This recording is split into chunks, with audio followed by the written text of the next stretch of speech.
不小心把拼单软件的链接发给男朋友后，他就提了分手。糟了，发错人了。林月宁，一个用拼单软件砍价的穷狗，也敢在我面前装千金大小姐，分手吧！你发什么疯？就因为一个链接？别废话了，我现在有真正的富家千金了，人家开玛莎拉蒂，以后有多远滚多远，别再来纠缠我。谁说富二代就不能用拼单软件了？还富家千金，我倒要看看是哪家的千金。这不是我3天前刚雇的帮我看别墅的看家保姆沈琪琪吗？我的保姆成了她的富家千金。去周氏科技大楼。月宁，这半年你在分公司实习，我每天做梦都想和你在一起。等这几天你调回总公司，我们终于不用异地了。女儿，这半年表现不错，这栋别墅是爸给你的奖励。我让公司保安老沈的女儿沈琪琪过去帮你看家。爸，找个岁数大的阿姨不是更稳妥吗？老沈人挺好，他女儿应该也靠谱，就这么定了。该不会真有这么巧的事儿吧？不管怎么样，既然分手，就别想占我半分便宜。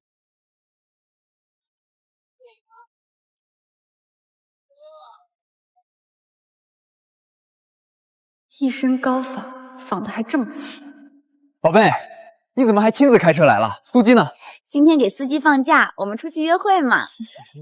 没想到浩洋女朋友这么有钱，小白脸就是招富婆喜欢。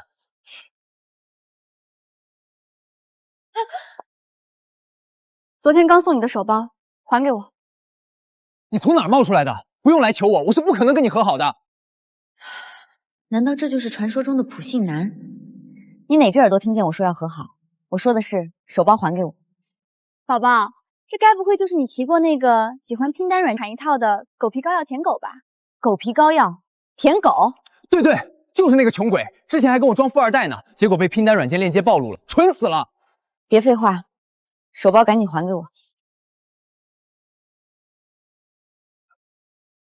给你，你这种穷狗送也只能送仿品，你以为我稀罕？拿出去都觉得丢人。没眼光的蠢货。哎呦，别费劲去拼单软件砍一把了，这1块钱我直接给你得了。你说你为了一点苍蝇肉，尊严都不要了？好家伙，直接上升到尊严了。听见没？沈大小姐赏你的。穷狗就是穷狗，还不快捡了滚！沈琪琪，你穿着一身假货说这话，不觉得太搞笑了吗？光屁股拉磨，转着圈的丢人啊！你怎么跟我宝贝说话呢？我警告你，给他气坏了，100个你也不够赔的。我操，反转了！这白富美穿的是假货。难说，你看那包的色泽确实有点……大家别听他血口喷人，他就是嫉妒。别看了，你这种从来没用过真货的人，当然不知道我是怎么看出来的。你恐怕连真货都没见过吧？毕竟拼单软件上可买不到这些牌子，吃不到葡萄说葡萄酸的穷酸货。0618，这车牌是我的生日，天杀的！这是我爸连着别墅一起送给我的新车。沈琪琪，你给我下来，这是我的车！沈琪琪，你给我等着！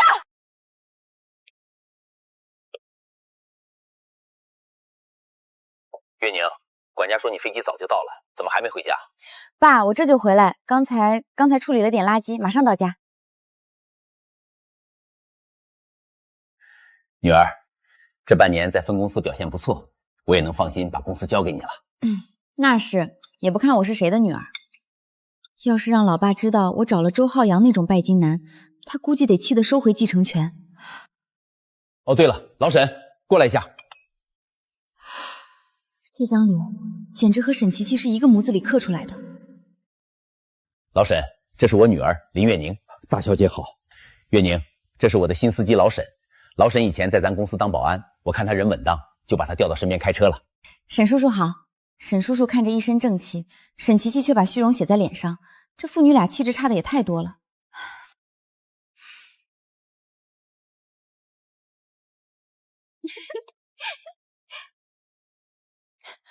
爸，那套新别墅我还没去过呢，我想现在回去看看。行，正好老沈在这儿，我俩送你过去。老沈，备车，去月宁的那套新别墅。好嘞，董事长。沈琪琪，我不仅要回去，我还要带着我爸一起回去，我看你这次怎么圆。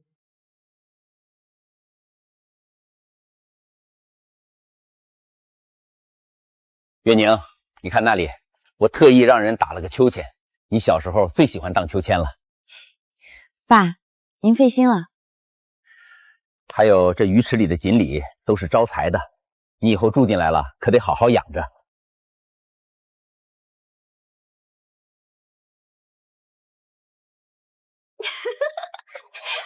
什么声音？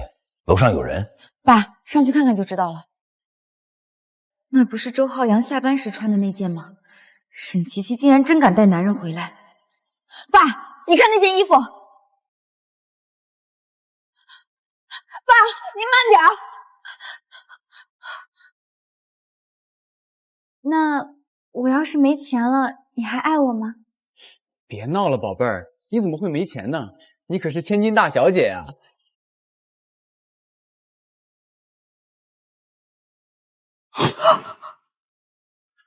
你们在我女儿的房间干嘛呢？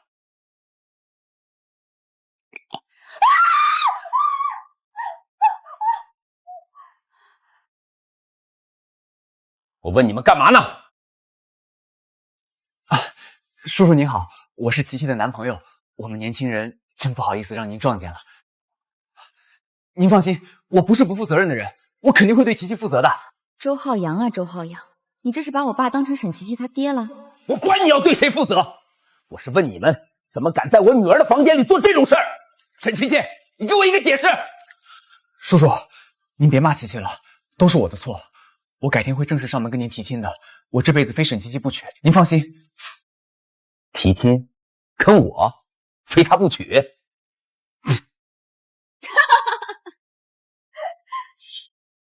林月宁，你怎么在这儿？谁允许你进来的？你为了纠缠我，竟然跟踪到这儿！赶紧滚！别脏了沈家的地方，滚出去！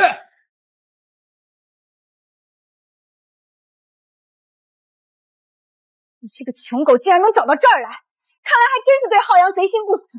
我告诉你，我今天要处理点家事，这里不欢迎你，快滚！林董事长，我会给您解释清楚的，您别生气。当着我爸的面骂我滚，你再会变脸有什么用？我才要问问你们是怎么进来的。沈琪琪，当初你来的时候，我就明确告诉你，客房随你住，但主卧绝对不允许进去。你难道这么快就忘了吗？为什么不能住主卧？你们在说什么？你私自住进来就算了，竟然还做这种事，简直是不知廉耻！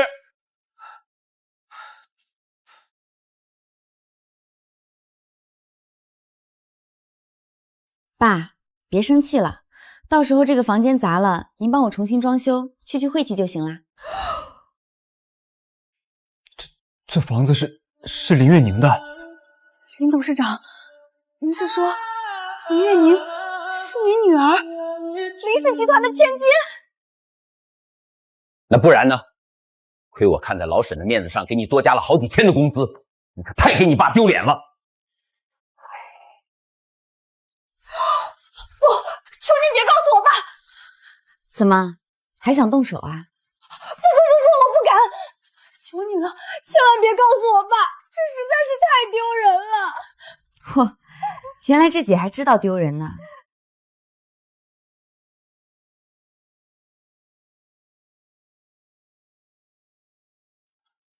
老沈，你自己看看，这就是你女儿干的好事儿。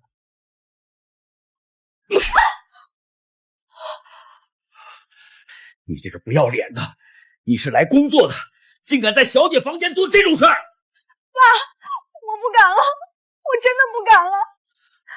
给董事长和大小姐道歉。林董事长，大小姐，我错了。给我跪下道歉！凭什么跪下？你要是能像林董事长那样有钱，我至于这样吗？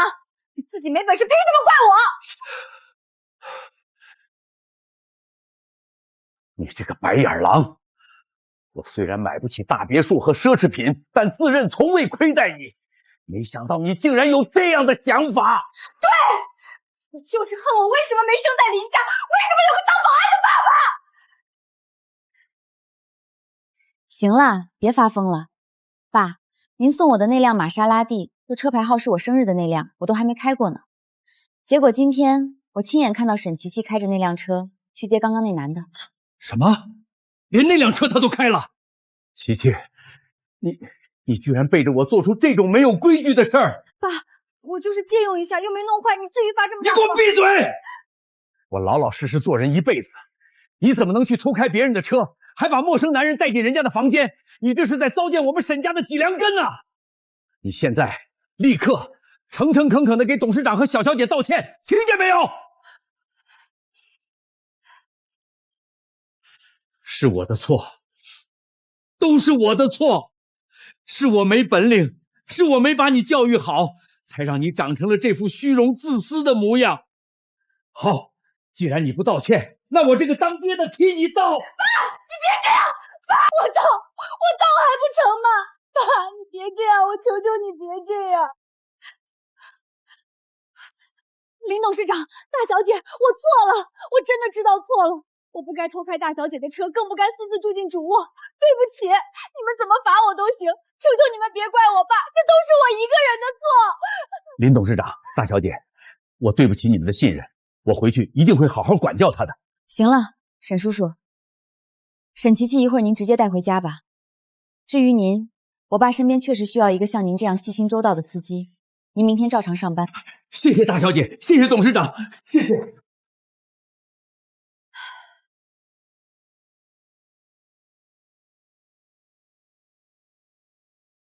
那个周浩洋也太蠢了吧！他好歹也是名牌大学毕业的，脑子里装的都是豆腐渣吗？放着你这个真千金不捧，跑去捧一个浑身漏洞的看家保姆。月宁，你说他现在是不是肠子都悔青了？他本来就是个极度自私又势利的人，一旦看到走捷径的机会，哪里还有心思去分辨真伪？不过这样也好，拼单软件那一刀倒是帮我把这个垃圾看清了。怎么了？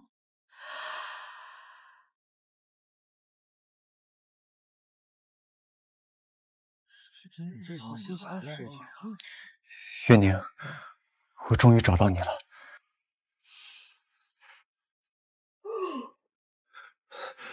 月宁，我亲自来给你赔礼道歉了，原谅我好不好？周浩洋，你怎么来了？周浩洋，戏演得不错，不过你的膝盖什么时候变得这么廉价了？还是说你的膝盖这么廉价，谁给你的好处多你就跪谁，是吗？他当时开豪车穿名牌，还带我去你的大别墅，我以为他是你的好朋友，才想通过他多了解一下你的喜好，我才会……打住！周浩洋，你这谎话编的你自己信吗？为了了解我的喜好，了解到了我的床上去，还骂我是用拼单软件的穷狗，让我有多远滚多远。那是因为我当时被他挑拨离间了，他拿了你的拼单链接给我看，说你是个爱慕虚荣的骗子。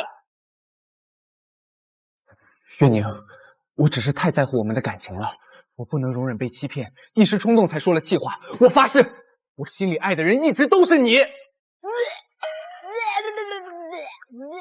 哪怕你真的一无所有，哪怕你真的只用拼单软件，我也愿意养你一辈子。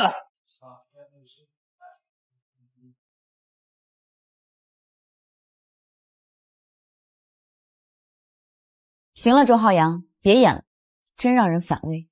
拿着你的花，立刻从我眼前消失，好好跟你的沈琪琪过日子去吧。我已经和他分手了，月宁，你听我说。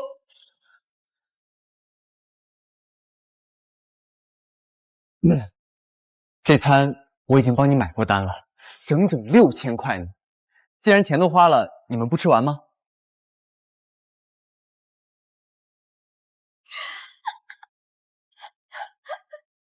周浩洋，你来追月宁，该不会连这家高级牛排店也是他的产业都不知道吧？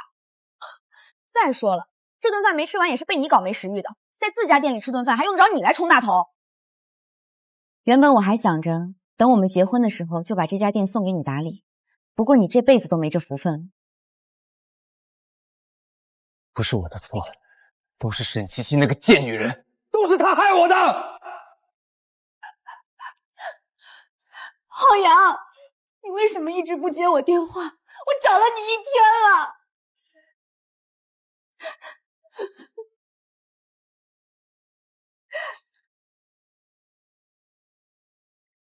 你他妈给我滚开！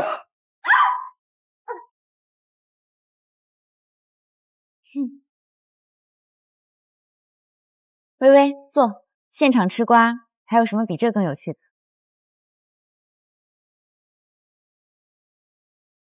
说的对，这出大戏比牛排带劲多了。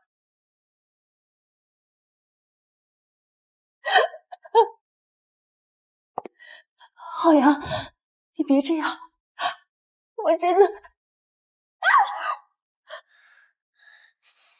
都怪你这个贱人骗我，不然我怎么可能和林月宁分手？本来我能做林家女婿的。你和我分手的理由，好像是因为你自己觉得我没钱吧？不是，就是因为她，就是因为这个贱女人，我原本都已经追到你了，我原本可以成为有钱人的。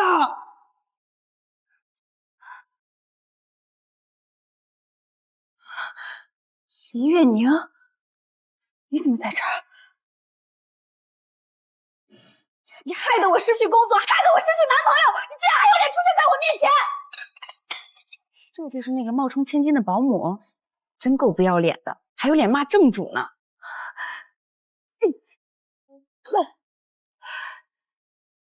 林月宁，都是因为你！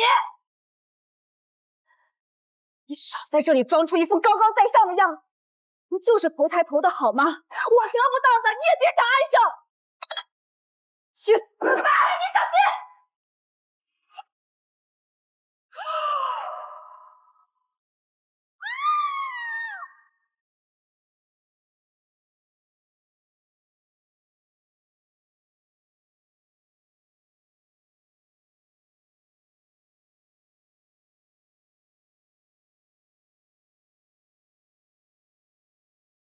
精彩！沈琪琪真正的定制鞋，鞋跟都是用特制钢芯固定的，就算你穿着去蹦迪都不会断。哼，你这双仿品质量显然不太过端啊！天啊，穿个假货就敢来这种地方装名媛，现在的女孩子虚荣心也太僵了，真是丢人现眼。鞋跟断成这样，这质量估计是某些平台上9块9包邮的吧？林小姐，您受惊了，请问您没事吧？我没事，不过你们的损失好像不小。这位女士，由于您的个人过激行为，损坏了本店一架欧式定制展示架、2瓶顶级限定年份红酒以及一套手工雕花水晶高脚杯，扣除折旧费用，共计折合人民币23000元整。请问您是刷卡还是扫码支付23000，你们抢钱啊！这分明是你们架子不稳，而且是林月宁，是他故意激怒我，我才会摔倒的。凭什么让我一个人赔？要赔也是他赔。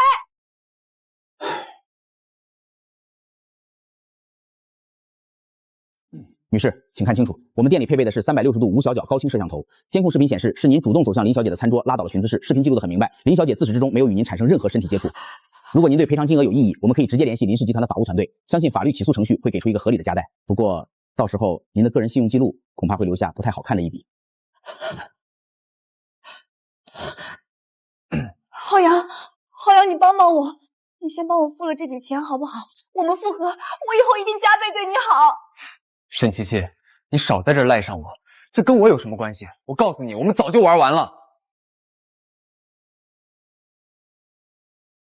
穷鬼！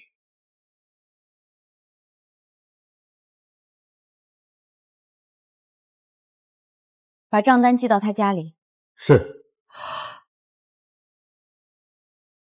如果他不赔，直接让法务起诉，林氏的律师会处理。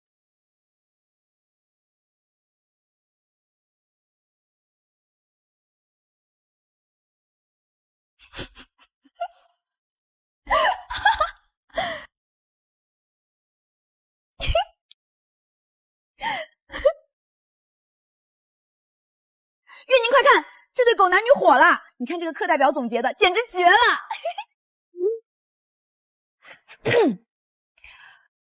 我在现场，那男的一开始傍上了白富美，结果因为发现白富美用拼单软件，就以为人家是穷人，又被地上那女的骗了，以为她才是千金，现在反悔来找白富美，结果发现那女的是个惯犯骗子。这课代表不就是你吗？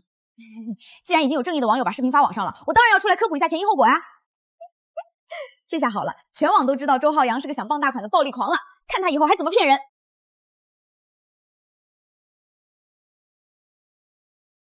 微微，你看这条，还有这条，这些话太难听了，沈琪琪是做错了，可这些言论已经开始攻击沈叔叔的职业了。网上就是这样，收不住的。沈叔叔今天在别墅里打沈琪琪时，眼里的那种痛心和绝望绝对不是装出来的。他是个老实人，不该经历这些。微微，把这条科普动态删了吧。删了？月宁，你不是吧？他们两个那样欺负你，现在是自食其果，你干嘛要心软啊？不是心软，是沈叔叔无辜，他供沈琪琪读书不容易，要是网友人肉出身份，他这辈子就毁了。删了吧，别让事情再失控了。这可是帮你出气、大快人心的好机会。周浩洋爱慕虚荣，推卸责任，沈琪琪偷我的车，占我的房，他们确实该骂。可沈叔叔是无辜的，他一辈子兢兢业业，好不容易才供出这么个女儿。如果舆论继续发酵，迟早会波及他人。到时候你让沈叔叔以后怎么挺直腰杆生活？你呀，就是太善良了，从小到大这副脾气，宁可自己受点委屈，也不愿意看到不相干的人跟着遭殃。这不是委屈，微微。如果我们也用同样的手段让他们社会性死亡，那我们加害者又有什么区别呢？惩罚一个人，不一定非要毁掉他的一生，更不能毁了他背后无辜的家人。行，听你的，我这就联系平台的朋友，把那个视频限流下架。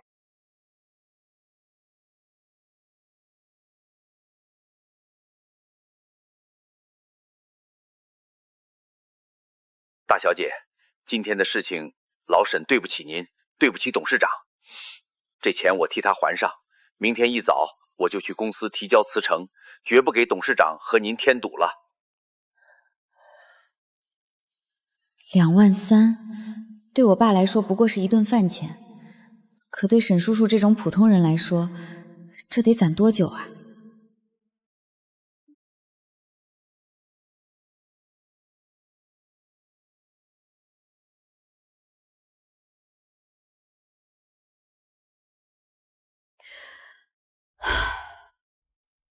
这一天真是够了。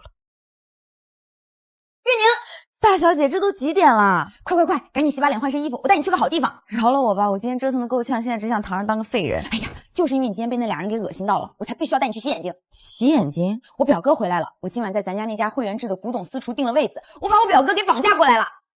你表哥？对啊，傅景深，傅氏集团如今的掌权人。你之前不是一直嫌那些世家子弟油腻又势利吗？我哥绝对是个例外。他这人最看重人品，平时低调的跟什么似的。最讨厌的就是周浩洋那种依泼女人还自命不凡的软饭男。你信我，今晚纯当交个朋友，去晦气。傅景深，傅氏集团的规格确实比林氏还要高出一个档级，媒体上确实从没见过他的花边新闻。行吧，架不住你这大喇叭。你等我换套衣服，你也去换一套。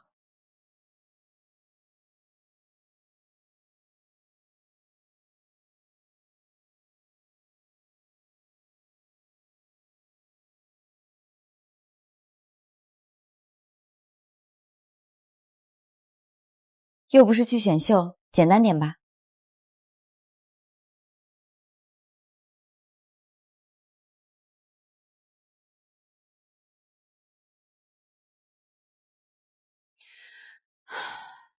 你找的地方倒真不错，心都静了不少。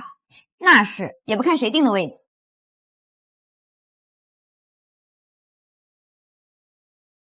哥，我们来啦！傅景深，好一个君子如玉。他身上这种骨子里的教养，确实不是靠名牌堆积出来的。坐吧。谢啦哥，月宁，这就是我表哥傅景深。哥，这就是我总跟你提起的林月宁，咱们林氏的掌门人。傅总您好。在私底下不用这么生分，叫我景深就好。听微微说你喜欢清淡的江浙菜，我擅自点了几道，你看看还有什么想加的。都是我喜欢的，傅总费心了。哥，你不知道，那个周浩洋简直就是垃圾中的带豆机，为了个拼单软件链接骂月宁是穷鬼，结果抱住个假千金当宝贝，真是笑死我了。傅总也觉得这种八卦很上不得台面吧？林小姐，其实在我看来，这件事对你而言是一件幸事。幸事？我被人指着鼻子骂穷狗，傅总觉得是好事儿？不，那个周浩洋仅仅因为一个软件链接就武断喷顶你的家境，甚至抹杀你所有的尊严。这不仅说明他狭隘短视，更暴露了他骨子里的自卑与功利。这样的人，就算没有因为这件事分手，往后也会因为各种利益权衡反复算计你。及早抽身，对林小姐而言确实是明智的幸事。傅先生，不觉得用拼单软件是一件很丢人的事儿吗？周浩洋说，真正的富二代是绝对不会碰那种平价软件的。财富是人生的底气，但它从来不是用来划分人的标尺。实不相瞒，我母亲如今身家几辈子都花不完，但她依然热衷于在平价 APP 上比价抢菜。每次抢到便宜了几块钱的水果，她能开心一整天。在我看来，这是对生活烟火气的热爱。真正内心富足的人，从不需要靠贬低他人的消费习惯来抬高自己。哎呀，我差点忘了，我工作室还有个急事儿，我得先走一步。哥，你一定要帮我把越南安全送回家啊！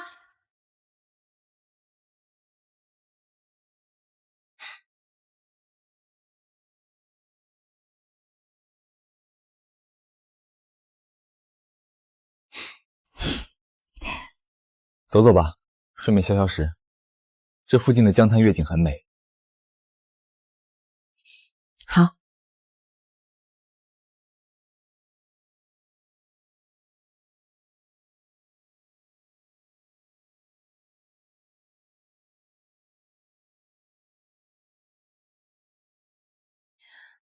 副总对林氏最近接触的那个非遗文创项目怎么看？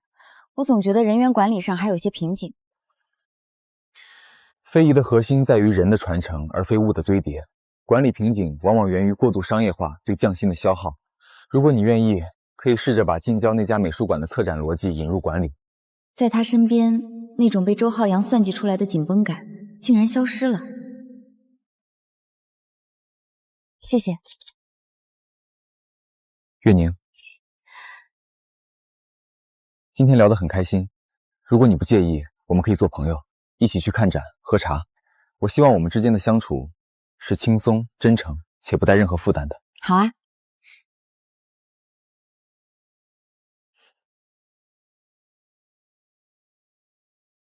原来在这个充满算计的世界里，真的有这样的人，他可以如春雨般润物细无声。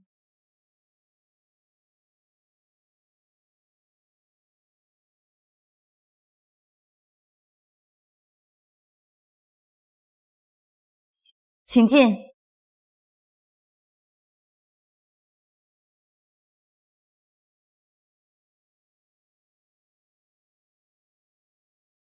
沈叔叔，坐吧。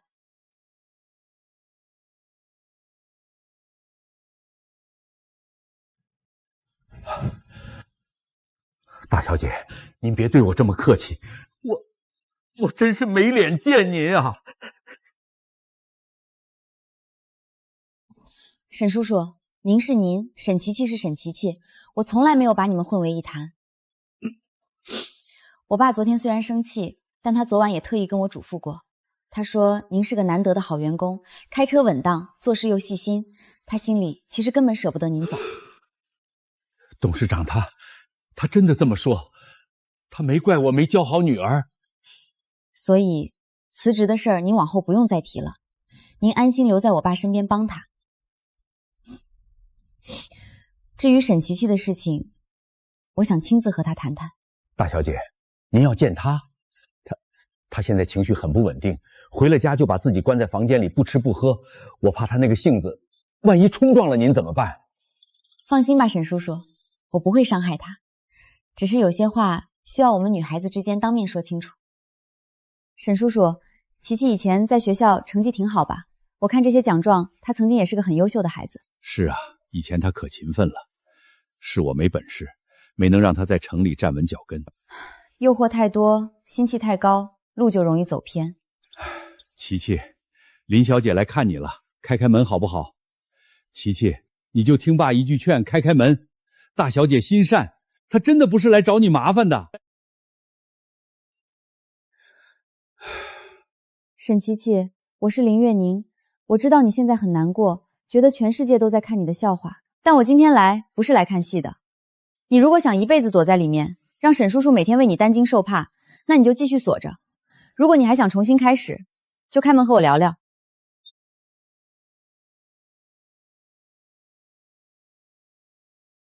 尝尝吧，路上刚买的，挺甜的。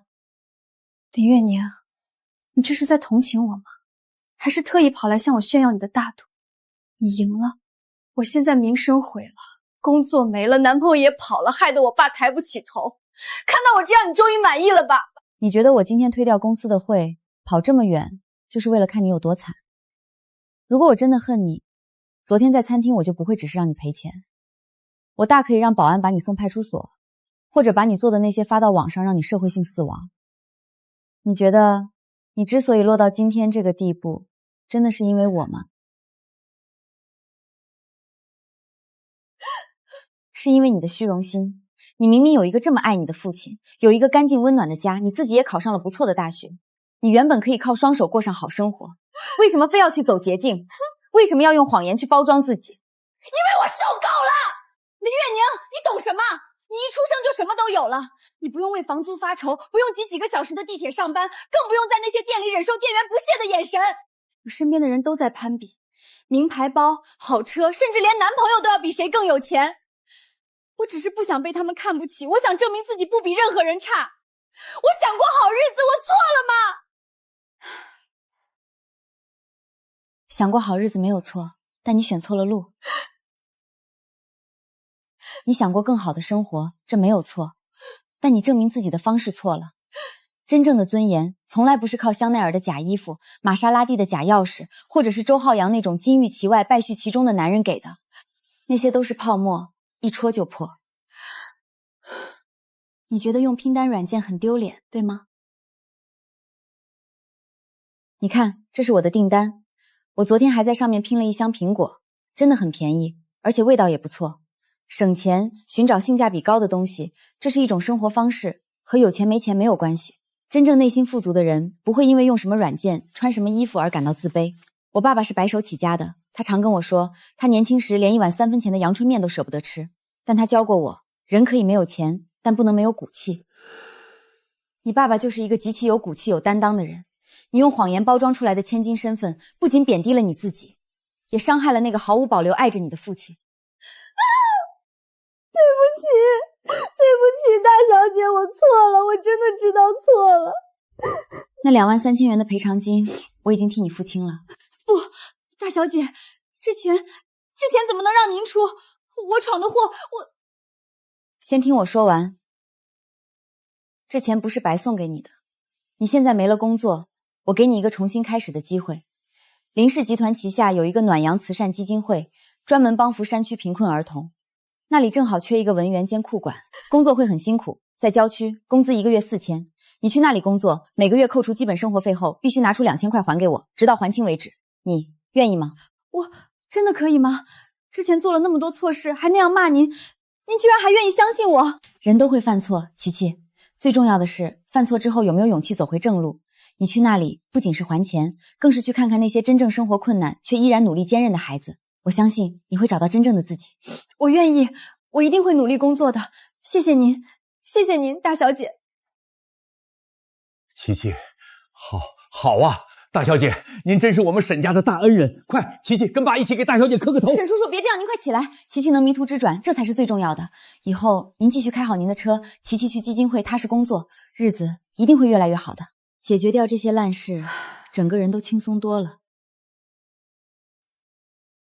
富氏集团，原来富氏一直在背后联合资助暖阳，我以前竟然完全没注意过。林小姐，不好意思，联合资助方的代表到了，要做年度项目跟进和审计，1号会议室能不能先借给他们用一下？行，我正打算走呢。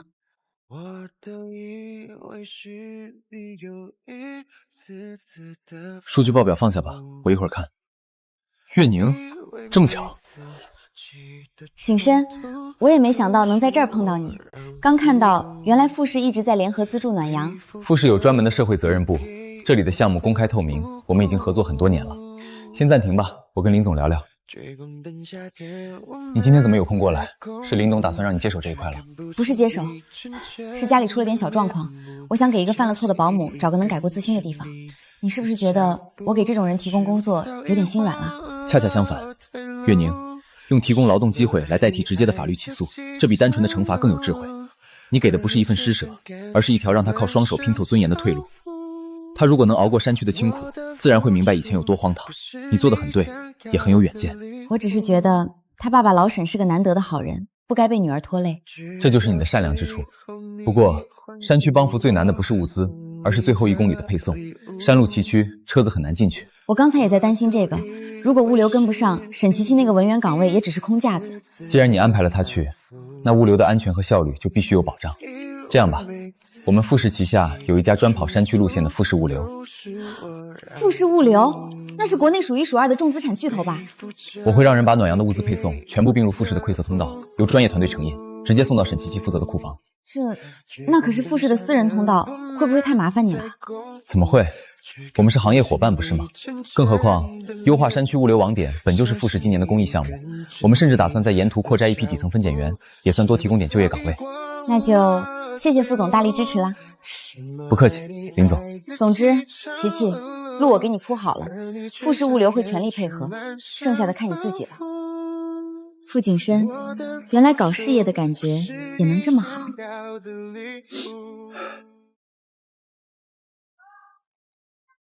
怎么样？那个沈琪琪没再发疯吧？事情解决了？解决了，我把那2万3的赔偿金垫上了。不过我让他去咱家的暖阳基金会当文员和库管。什么？你还给他找工作？1个月工资4000，其中2000必须扣下来还我。让他去山区看看那些真正穷苦的孩子，磨磨他的性子。林月宁啊，林月宁，我真是服了你了。你这哪里是惩罚他，你这分明是救人救到底，送佛送到西，是吗？其实给别人留一条生路，也是给自己换一份内心的平静。行了，大善人，走吧，折腾一天了，请你吃大餐去。哎，说真的，你真打算就这么放过周浩阳啦？那渣男今天在餐厅跑得比兔子还快，想起他那副嘴脸我就粉胃。放过他，丢了工作又被全网看笑话，在这个圈子里已经社会性灭亡了。对他这种一心想跨越阶层的人来说，重新跌回泥潭就是最大的报复。也对，没了他引以为傲的皮囊和那些虚假的名头，他什么都不是。不过经此一事，我倒是更喜欢拼单软件。还拼？你就不怕再拼出一个周浩阳来？怕什么？这次换我来砍。行，为了庆祝你成功清理门户，也为了你那2万3的欠款，咱俩干一杯。琪琪，这一排库管的不错，账目也对上了。应该的。王姐，一会儿发往山区的校服和文书装好车了，我能跟着车一起去现场分发吗？行，看你最近干劲这么浓，带你一个。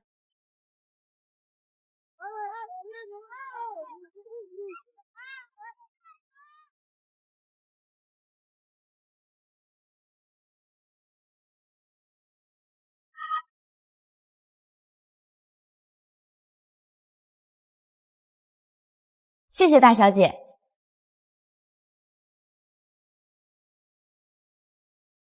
看来他是真的找回自己了。月宁，我真的后悔了，我当时是猪油蒙了心，求求你再给我一次机会，只要能复合，让我做什么都愿意。月宁，我这辈子只爱你一个人。虚伪。周浩阳，爱慕虚荣是人性的弱点，但把希望寄托在依附他人身上，只会迷失自己。我不会原谅你的欺骗，那是你必须承担的代价。一个男人的尊严是靠脚踏实地赚来的。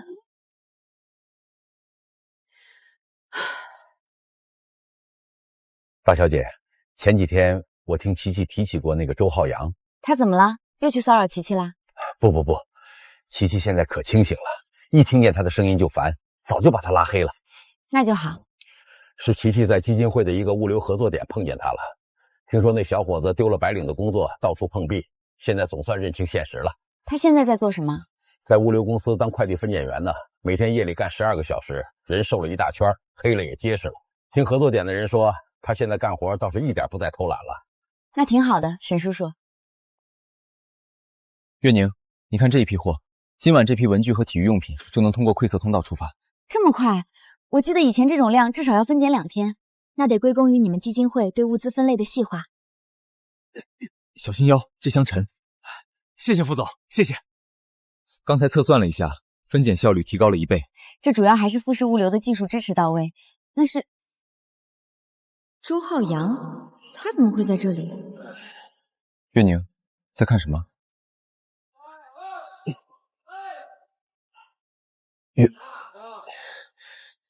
走吧，去那边看看。把水拿过来，先喝口水。其实能用自己的双手挣钱，是周浩阳走回正路的开始。虽然辛苦，但这可能是他这辈子第一次真正踩在泥土里。只有体会过生活的重量，才能明白以前有多荒谬。月宁，你当初的选择不仅给了他重新做人的机会，也全了他父亲的体面。是啊，用自己的双手挣钱不丢人。走吧，景深，首批物资该启程了。大小姐，薇薇姐，琪琪，好久不见。哎呀，你们来怎么不提前说一声？我好让食堂多准备2个菜。别麻烦了，我们就是来看看你，顺便给你带点好吃的。怎么了？这就笑上了？没，我就是想起了以前的我，总觉得吃穿用度必须是最好的、最贵的才算有面子。现在想想，那时候的自己真是蠢得可爱。你们看，这些书和文具都是我用拼单软件的商家版一家一家跟客服磨砍价拼单拼回来的。同样一笔捐款，我硬是多买回了1/3的物资。到时候等孩子们拿到这些新书，肯定开心坏了。肯定会的。琪琪，你真的很棒。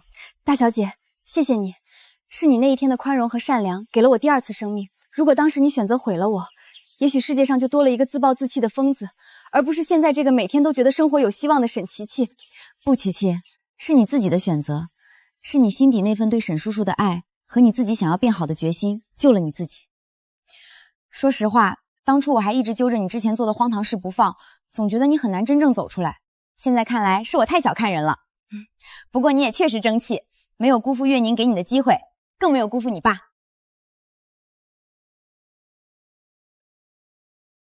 跑了一天库房，我腿都快断了。不过说真的，看着那些孩子拿到新文具的样子，还真挺有成就感的。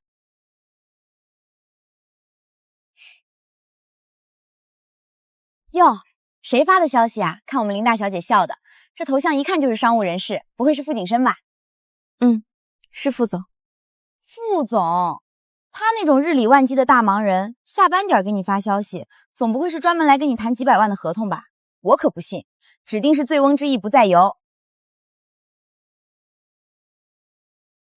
你看，这就是咱们帮扶的那个山区手工作坊，孩子们自己编的小竹篮，他竟然买到了。天哪，这做工也太细了吧！不对啊，我哥那种平时眼里只有报表和 KPI 的人，怎么会关注这种手工小玩意儿？他说刚才在拼夕夕上刷到的助农店铺，看着是咱们帮扶的那个村子的，就拼了10个，打算放在公司前台和茶水间当收纳摆件，也算顺便支持一下孩子们的手艺。我就说吧，拼10个篮子放办公室，他富士集团大楼那么多茶水间，还差着变着法儿支持你的慈善事业。月宁，我哥这心思都快写在脸上了。他说下周3市博物馆有个非遗文化传承展，问我有没有时间一起去，说想跟我商量一下下一步联合投资非遗手作的项目。就只是谈项目，没别的啦？我才不信，看个展而已，非要跟你一起去。我回他了，好啊，副总，工作时间见。他回得好快，他说不只是工作。哇，我就说吧，傅景深他绝对上头了。不只是工作，这4个字信息量也太大了吧？他这是在约你啊，我的大小姐。我哥看着冷，心思比谁都细，真上心一个人是实打实的好。他特意去拼夕夕找你们帮扶的手工店拼篮子，还记着你推荐的苹果给我阿姨吃，这要没意思，鬼才信。8字还没一撇，就是合作朋友。合作朋友？他连合作方喝什么茶都记不住，能记着你推荐的苹果？说到拼夕夕，就想起周浩洋那个奇葩，就一个砍一条链接，骂你是穷狗装富二代，转头就跟保姆跑了。他眼里上不了台面的东西，在真正有钱的人那儿就是个普通购物软件，那点虚荣心也就骗骗他自己。你说我要是给傅景晨发个砍一条链接，他会是什么反应？你疯啦！给我哥发砍一条，他手机里有没有这 APP 都不一定，他不得以为你被盗号了？试试呗，他都能拼篮子买苹果，砍一刀怎么啦？正好看看这位副总有没有用掉价的毛病。行，发就发，我也想看看他什么反应。副总，帮我点一下这个链接，砍一刀就能免费拿保温杯。怎么样？没回？不会直接无视了吧？急什么？人家说不定在忙。要不要补一句开玩笑的？刚收到消息，已经帮你点过了。我这神助攻够意思吧？副总，你怎么会在这儿？嗨，还能怎么来？我私下喊的呗。看你们俩天天聊工作，磨磨唧唧的，正好他今晚在附近见客户，我就把位置发给他了，给你们制造个偶遇机会。第一次用这个软件，应该砍成功了。有款大米产地就是你们之前帮扶的那个县，品质看着不错。我顺手给富士所有大楼的员工食堂拼了500箱。500箱？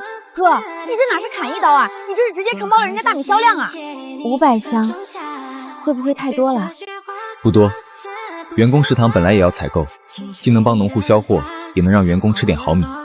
再说，总不能让你白砍一刀。下周3非遗展看完，我带你去周边的有机农场看看，顺便请你吃顿饭，不聊工作的那种。好啊。我那边还有个收尾的会，得先走了。天气凉，别坐太久，早点回去。下周3我来接你。姐姐，刚才那位穿黑衣服的叔叔让我给你的，他说祝你砍价成功。可以啊，林月宁，砍一刀砍出个500箱大单，还砍出一顿约会，这波血赚。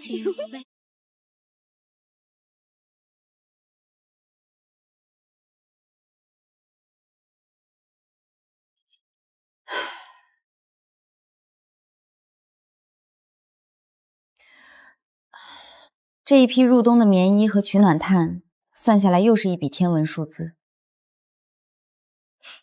还好你这边的物流馈色通道给力，省下的运费能多添置几10套教辅书。这批集采要是走商场渠道，价格起码翻3倍。月宁，先喝水。你为了几毛钱的差价，算了一下午。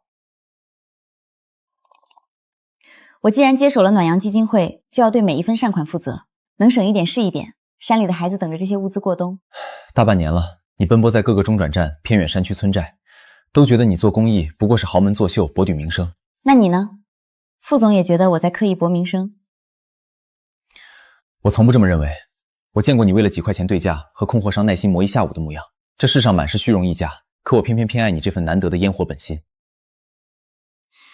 入冬物资的专项资金，我已经让财务单独划拨到位，往后这些账目压力不用你再自掏腰包补贴半分。景深，这是两码事，富士已经帮了我们太多。比起让你日复一日为账目焦虑奔波，我更想和你拥有长久安稳的朝夕。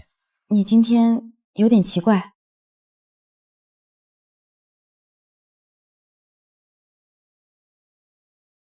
世人求婚偏爱钻石名表、海景盛宴，但那些浮华俗物根本配不上你，也不该用来束缚你。这是第一样。景深，你清楚这对基金会意味着什么吗？这能撑起我们往后所有的山区公益项目。这只是一个开始。素圈。周浩洋曾经仅凭一条评价拼单链接就判定节俭是廉价，把奢侈品当成衡量人的唯一标尺。可我最清楚，林氏千金最珍贵的从来不是锦衣华剑排场，是你始终踏实纯粹、拼尽全力帮扶困境之人的本心。月宁，我不会要求你婚后活成世俗定义的名媛模样，你可以继续拼单砍价，可以带着山里孩子送的编织手环，可以用朴素的牛皮纸收纳物资。我会陪你蹲在评价平台采购中转站清点货物，陪你翻山越岭看望山区儿童。圈层与财富匹配只是世俗表象，我想要的是往后数十年与你共享人间烟火，共守山野善意。月宁，嫁给我，好不好？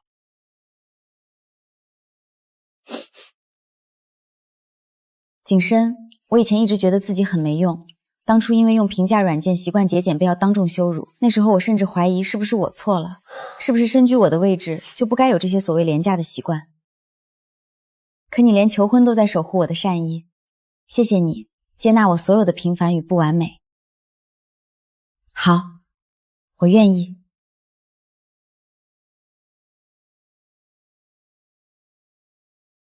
我看了评价平台，可回收气球、麻绳和手工竹编灯笼，批量拼单能省1半费用，而且婚礼结束后还能捐给山区学校做手工教具，零浪费，一举两得，既省钱又不辜负每份物资的价值。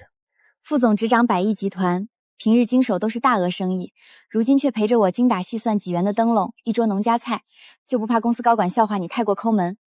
你还没回答我，下属要是觉得你被我影响变得小气怎么办？公司有别，从不冲突。商场之上，我追求利益收益，稳固集团发展，但生活与公益，我只求本心纯粹。我半生打拼积累的所有产业与资源，最终的意义就是支撑你热爱的公益事业。若无你，所有财富数字都只是冰冷的符号，这才是我想娶你的初心。当初周浩洋就是站在这里，嘲笑我用牛皮纸包装物资，带3块钱手环做公益。说我假清高博虚名，说我的节俭廉价又丢人。那时候我会难堪，会自我怀疑，可现在我早已波澜不惊。一辈子困在消费主义的枷锁里，他永远不懂，世间最昂贵的从不是金银珠宝、浮华虚名，是2颗契合的真心，是愿意并肩向善、扎根烟火的坚守。比起闪耀的钻石，我觉得它更安稳，也更踏实。我也是。忙活一天，终于清静了。沈琪琪刚和我对账，整场婚礼没有1分冤枉开销，省下的所有结余，下午已经全部转入基金会账户。厂家已经着手采购第1批加厚冬衣，很快就能送往山区。月宁，这是我这辈子见过也是最好的婚礼，没有金钱堆砌的浮华，这里的一灯一物、一茶一味，都藏着我们共同坚持的初心与善意。遇见你之前，我一直以为婚姻只是商界权衡利弊的合作，是门当户对的捆绑。那现在副总的商业眼光改观了。我终于明白，最好的伴侣从不是自带丰厚嫁妆匹配圈层的人，是愿意陪你蹲在屏幕前拼单省钱，陪你扎根尘土基层，陪你倾尽所能温暖陌生人的人，是愿意把温柔与善意洒满人间的你。说来讽刺，当初周浩洋只因一条拼单链接就将我贬低的一文不值，拼命挣脱所谓的廉价，可偏偏是那条链接帮我筛掉了虚荣自私的错的人，让我遇见接纳我所有烟火气，与我同心向善的你。该谢谢他的有眼无觑。往后我们便是夫妻，没有盛大晚宴，没有奢华应酬，依旧要拼单物资，奔波山区，守着这座中转站。你不怕清贫辛苦吗？一辈子甘之如饴，金银珠宝皆为浮华，山野烟火岁岁善意，才是我赠予你的终身聘礼。谢谢你，傅景深，有你真好。